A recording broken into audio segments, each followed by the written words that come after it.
Hi, everyone. Good afternoon, and welcome to our webinar to give you a preview of the two upcoming convenings on quantum resistant cryptography and artificial intelligence. I'm Kevin Keaton, the Director of Engagement and Innovation for the National Cryptologic Foundation, or NCF, as you'll hear. NCF is a private C3 nonprofit organization, and our mission is to educate our citizens to be cyber smart and develop pathways to the future cyber workforce, to engage and convene partners to address emerging cyber and cryptologic issues, and commemorate our cryptologic history and those who have served within the cryptologic community.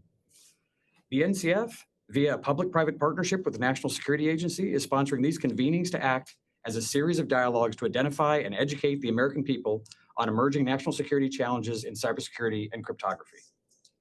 That is why we're here today, to give you a preview of the two upcoming convenings on the deployment of quantum-resistant cryptography and artificial intelligence that are scheduled in the next month, just in some cases less than a month away, the other one towards the end of March.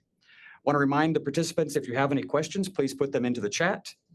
And now I can introduce the moderator for today's program is George Barnes, the chairman and board of the Board of Directors for the National Cryptologic Foundation and former deputy director of NSA. George, over to you. Thanks, Kevin. It's great to have everybody online. I really appreciate you coming to really listen about what we're going to talk about in person here within the next month. These are two topics of growing interest, not just within the government naturally, but across our whole economy in our country. If you think about how often you hear updates in the news about some new novel discovery in quantum computing, you can just feel the energy across the industrial landscape. And with that comes a lot of anticipation as far as the magical things that we hope quantum computing will solve. And then also a little bit of hysteria about the root of trust we've all come to rely upon with PKI over decades of use. And so in the middle of all that, NSA, NIST are really for the United States trying to get us a way to survive, right? We don't want our cryptography, our secrets to be vulnerable to foreign malicious attack or subversion or espionage. And so pursuing the adoption of algorithms that are quantum resistant is part and parcel to our survival, really. To protect those secrets, we need to have protected. And so several years ago, the administration created National Security Memorandum number 10, and that really set the US government on a course for quantum resistant cryptography adoption. And they set a timeline out there, which was really just an educated guess, because we want to be ready before things happen. And so the spot on the wall is 2035. Will quantum computers be available and in the hands of bad actors by then? We can't tell you, but we know that China is pursuing quantum computing. They've made that very evident in their 5-year strategies. They show how critical it is, obviously, for national security and power projection, but also for all the natural things that we in our society would want quantum computing to solve. Material science, medicine, many things are hypothesized, and we're waiting to see if they can actually come true. So in the middle of all that, we have back to the security of our nation, our secrets, our government, and our transactions in our daily lives, all the things that we rely upon without even thinking that come with the application of really PKI and PKC across everything that we do online. All that could, to varying degrees, be vulnerable in the future. And so part of what we want to do with the NCF working with NSA is to demystify what is vulnerable, what's not, what must you do, what don't you have to worry about. If you're in private industry, you have certain care abouts. If you're in government, you have a lot of care abouts. And then there's the intersection of the two. Out in the private world these days, I get lots of questions about quantum computing, how fast it's coming, how mature it is, what the probabilities are. And then similarly, I have lots of approaches by startup companies and existing companies that are looking at for instance, the NIST curves that were basically formalized last summer. They're out there for all to see and those who want to pick up and apply. And so the existing companies that have been in the crypt world forever are naturally looking at that and trying to figure out how to take their current products and services and apply them in a new way. But new companies are seeing an opportunity. And so what we want to do with our convening is to actually bring some of that down to discussion.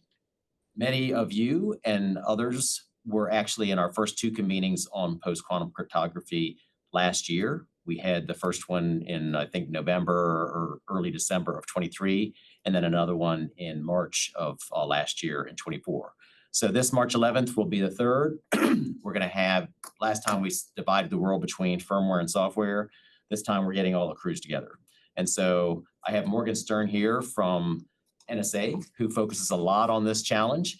And we're just going to have a conversation just to kind of illuminate things that he and his organization are dealing with and the things that you might be wondering about. So you can think about all the questions you're going to bring when you come to our convening on March 11th.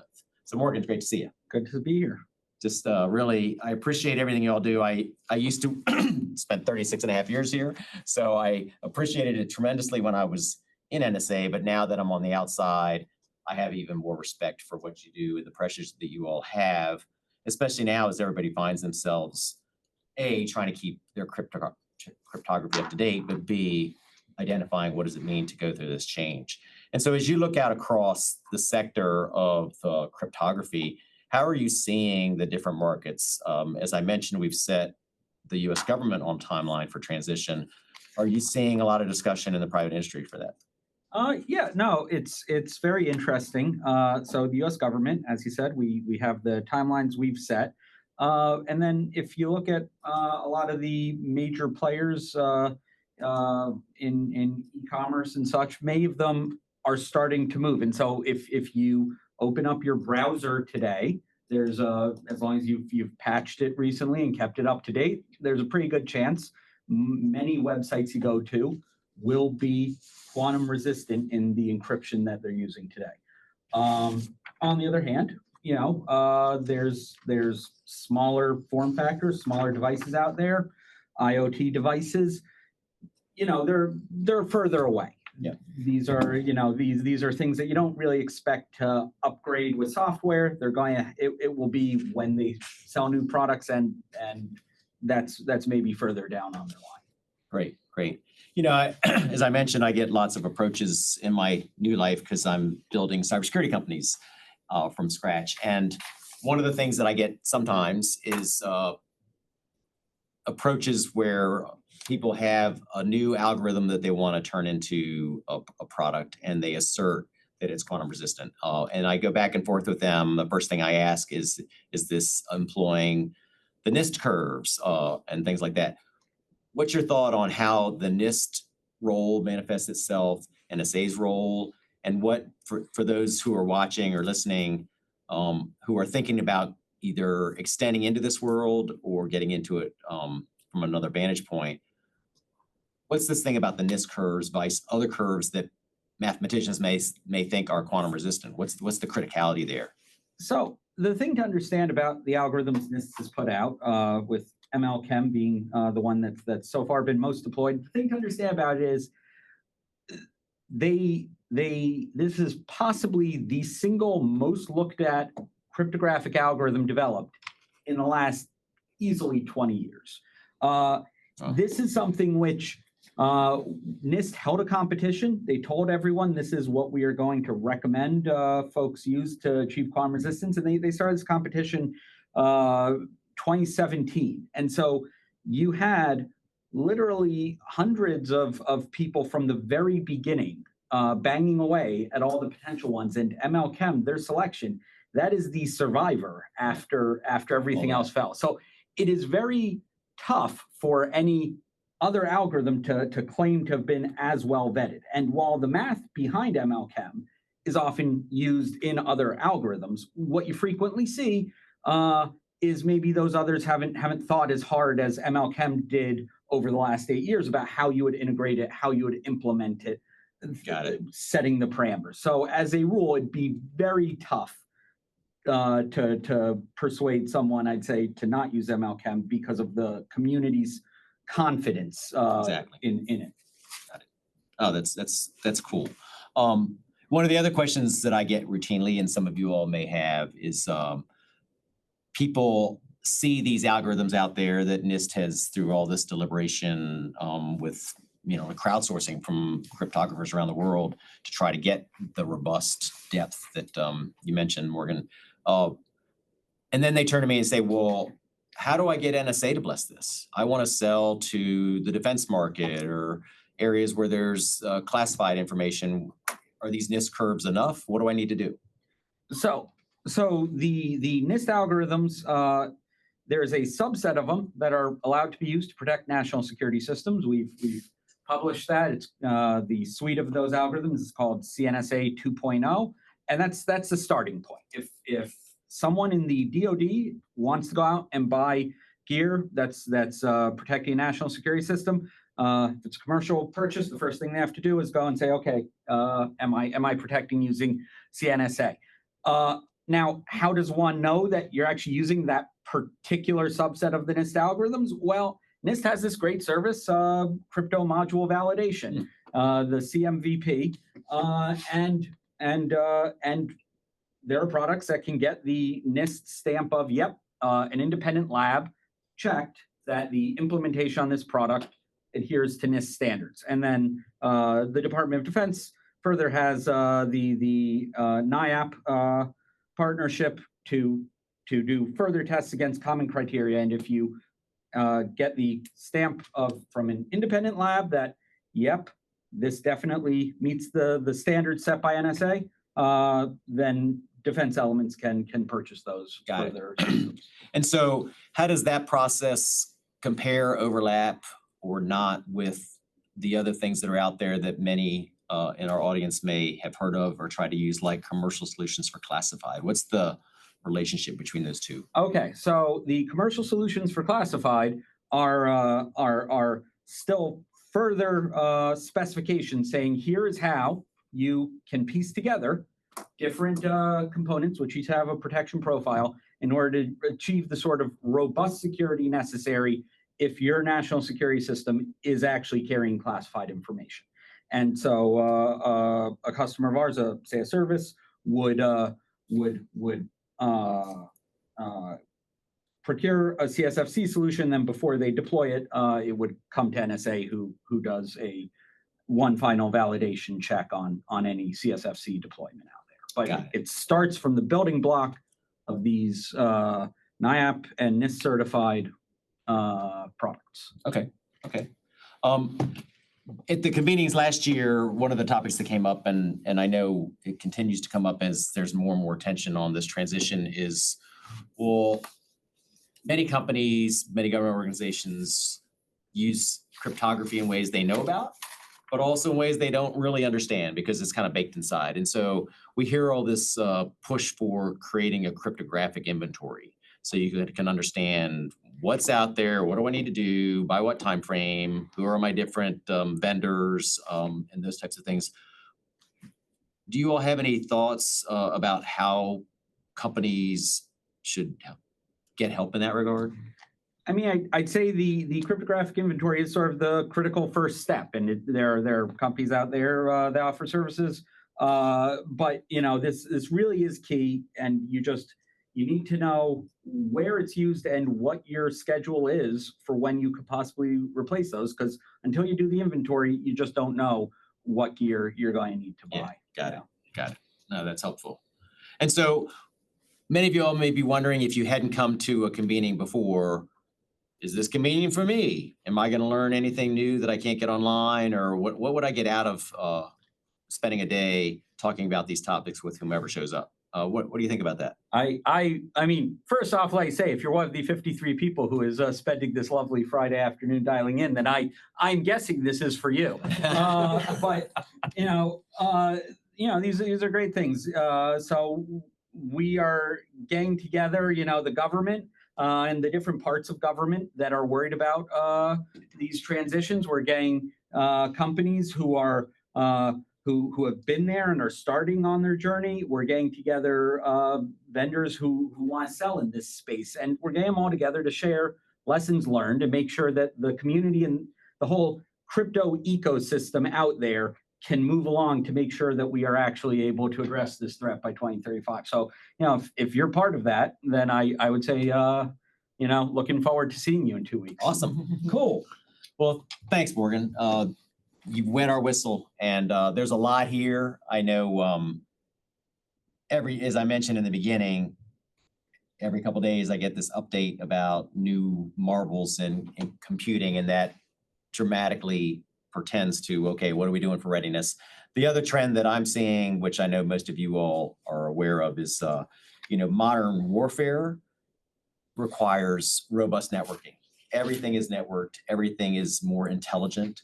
And as we'll talk about in a minute, we have AI that's getting further and deeper into the mix of that intelligence apparatus. Intelligence meaning intelligent weapons driven by intelligence. But be that as it may, the groundswell of requirements that I know NSA is trying to balance with respect to lots of different advanced weapon system development activities, existing systems that are being modernized or need to be converted to quantum resistant cryptography. You just can't imagine how much pressure is on the NSA workforce to try to balance and juggle all of that. So I think it's really going to be valuable to participate in this convening just so that we can get some questions on the table by lots of different folks from different vantage points, demystify things, and figure out how do we go forward together. So thank you very much. Look forward to seeing you, Morgan, and all of you on the 11th. Thanks. Okay, we're going to shift gears.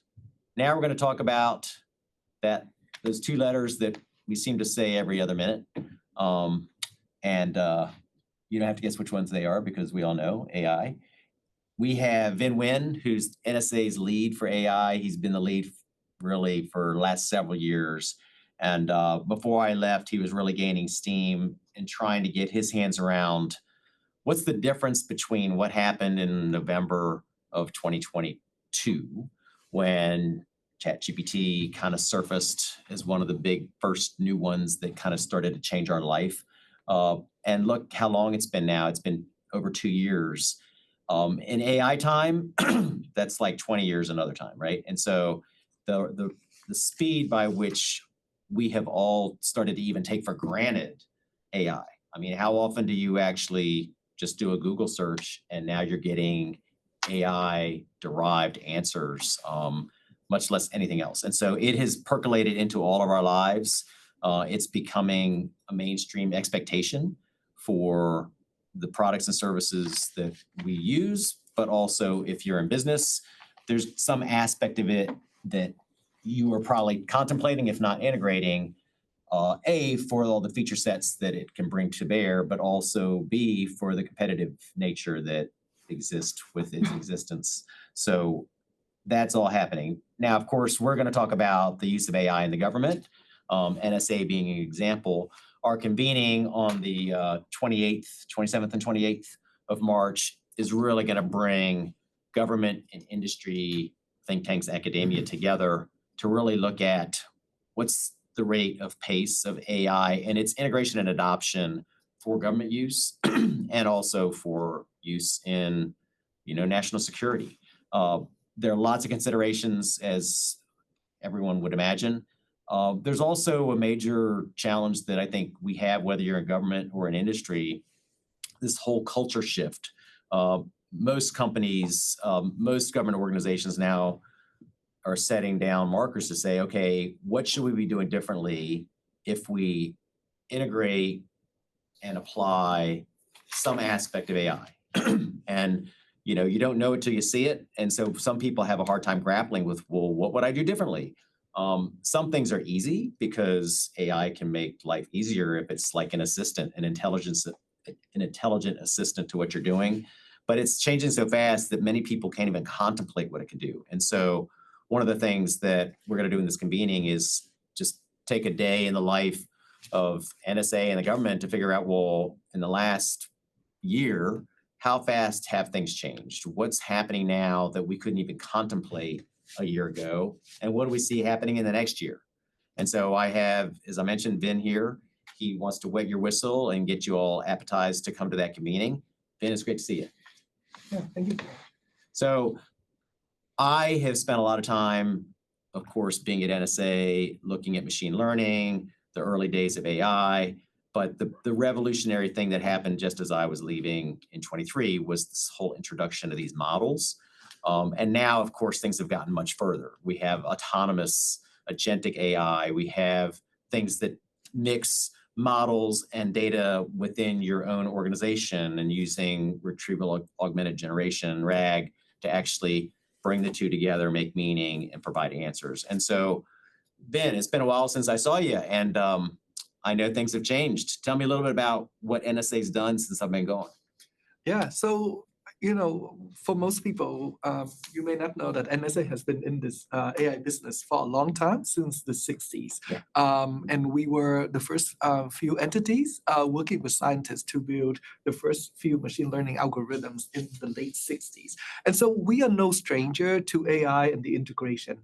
We know there are lessons that we learned over the decades that typically will work for us. And you'll be amazed that even with the introduction of Gen AI, which I would consider the third wave of AI here, I mean, in the 80s, folks talk about expert system, and that was like the trend. But now we're talking about Gen AI. So we are very, we want to leverage the technologies, but we know that we can actually leverage it in a creative and measured way to deliver on outcomes.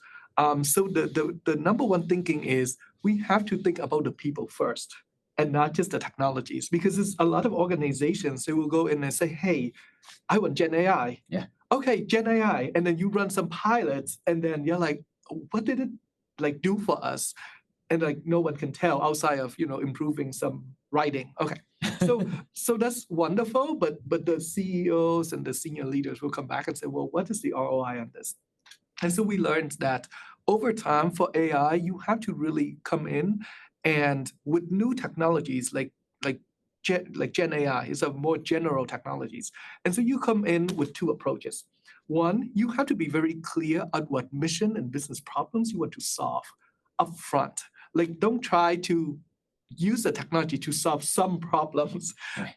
Start with the problems and see, can this actually help us? Yeah. So that's one path. The other parallel path is piloting and prototyping. If it's a new technologies, we are not, going to say, well, we know this AI technology, so it's not useful. No, I think that's ignorant. I think we should just go ahead and prototype. And NSA actually prototyped and piloted Gen AI for a very large group of people at NSA to try out. And then we start matching. Great. The key here is how can we know what task can Gen AI do that can be assisting us or be better than what we can do. So it's not Gen AI in general. Gen AI and large language models or multimodal models can do a lot of things.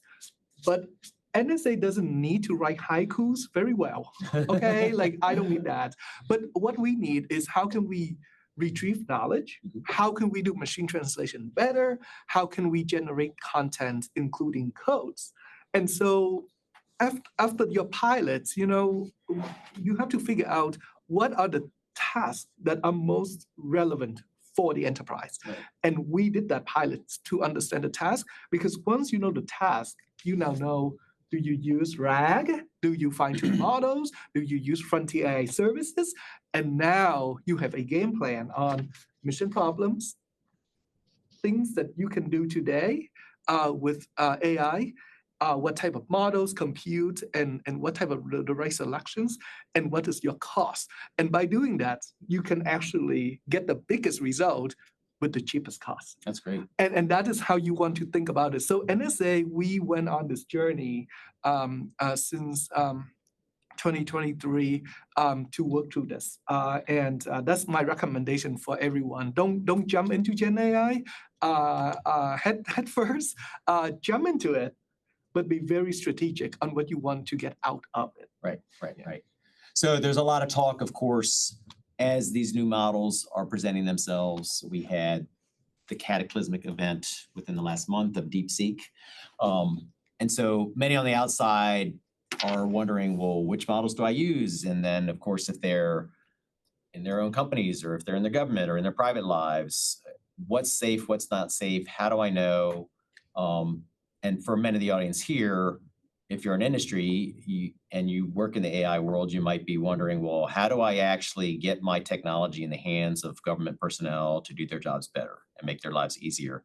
And so you've kind of diagrammed a little bit about what NSA is doing. Do you have a sense for more broadly in the government what's happening there? Yeah, I would say that the government and including the defense industrial base, and the team here is that we have to figure out what are the outcomes we want to achieve, what Right. mission problems we want to solve first. Because not knowing that, it is really hard to prioritize which models to use because you don't know, right? Because for us, like if someone, if say your team or your company or a government entity, you can run a pilot and you realize that knowledge retrieval and code and content generation maybe 1 and 2, but maybe summarization is your third. Mhm. Whereas machine translation would not be on your second, which is the second task that we need, right? It makes sense. But it has to be specific to your conditions and the problems. By the time you figure that out, then you can figure out what models do you need. Because I think a lot of time people end up making the kind of like the choice of using the largest, biggest, most expensive models for very minor things. Yeah. And then you're like, wait a minute, I don't want to drive my Lamborghini Right. to the grocery store every single Saturday. Exactly. Maybe I want to use the Lamborghini for something else. But I think if we don't think through this, we will be buying Lamborghinis and pay for Lamborghinis to do everything. Yeah. And I don't think that's good. And so for us, it's really about your enterprises to know what is it that you need. Do pilots. You will know what you guys need. Identify the models, and now you can actually measure the compute and models. Got it. And so you don't need a reasoning models to do summarization. Right. You can use, and you don't need to wait 5 minutes to summarize on a advanced model. You can do it in 5 seconds. Yeah. for pennies. Yeah. Rather than pay $5. So that is really where we are, and we have to benchmark in this business. And I think benchmarking is is almost like esoteric. Right. But right now, benchmarking is really key. We would create private benchmarking activities so that we can actually measure. Because right now, what we learned is that public benchmarks that you see on the outside, we know that certain companies may be, deliberatively or accidentally use the data to train, meaning you're cheating on a test. Uh-huh. And so if everyone got an A+, then you know that something is Right, wrong. exactly. And so that is why for the task at hand, we create our benchmarks, and the benchmark will actually help us to make better decision. Should we pay for a frontier model or open source, and how do we do all of that? Got it. But that's like the kind of the business way to Right. do that. Okay, we only have a little bit of time left, so I just quickly want to get to kind of the intersection of both of you here. With all this AI stuff, what about security? NSA stood up an AI security center last year. What are they focused on, and how will the participants in the convening be able to engage and understand what it means to them? Yeah, so we established the AI Security Center to bring the intelligence picture to help the defense industrial base to bolster their AI products and systems, being run and owned on national security system. What we realized were two things. One is that our adversaries are beginning to exploring and exploiting AI systems. Yeah. So, as a cybersecurity professional, I hate to add like a new attack surface, but right now we are adding attack surface, introducing a new attack surface, and we're like, oh, these are really cool technologies. Let's deploy them, sure. But now you're introducing, holes into your systems that you didn't anticipate, right? And so our job is to make sure we understand what new vulnerabilities are being introduced into the system, not only just being when AI is being deployed, but also across the life cycle. Right. And just think of software security, we have the same problem with AI security, from training data, lifecycle, who's training, the framework, all of that, all the way in. And so not knowing that, we will likely introduce many, many points into the ecosystem where adversaries can exploit. And so for us, we always try to practice in-house the security, which is hard, right? We are accelerating and we have to secure. And security is about control. That's right. And so accelerating with control is like, right? It is very hard, but we are practicing it because we want to learn how to do this right and how to do it practically, right? And then using those best practices and write them down and share with you all to the AI Security Center. So the guidance is actually practical and not like completely, expensive, that unworkable. So that's what we're doing. But what we are seeing now is that new attack surface is being introduced, created through AI. And we really have to figure out how to not only secure the AI system you have today, but also the agentic AI systems, which are now introducing new vulnerabilities into the ecosystem. Right. So with all that said, we're going to have great discussions at the two-day convening at the end of March on all these topics.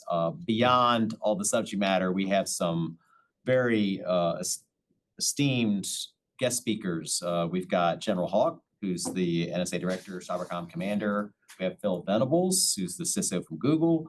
We have former Director, Cybercom Commander Paul Nakasone, who now is actually working with OpenAI, and Michelle Flournoy, who's been a distinguished leader in the national security and defense arena, and others. And so we really hope that you will get out there, look online, check out the agenda, think about all the things we've just teased you with a couple topics here today, because we really want you to come, bring your problems, bring your ideas, mix it up, and out of that, we'll all do better until the next time we get together. So with that, I'm going to turn it back to Kevin. We really appreciate you all taking your time this morning or this afternoon, whatever the time is that you're watching this. And we hope to see you at our convenings in March. So I think we're going to bring up some slides, but I want to say thank you to George, thank you to Vinh, thank you to Morgan for the great, insightful conversation you just provided for all of us. Thank you, and I'm looking forward to your convening on the 11th and your convening on the 27th and 28th of next month. Are we able to pull up those slides?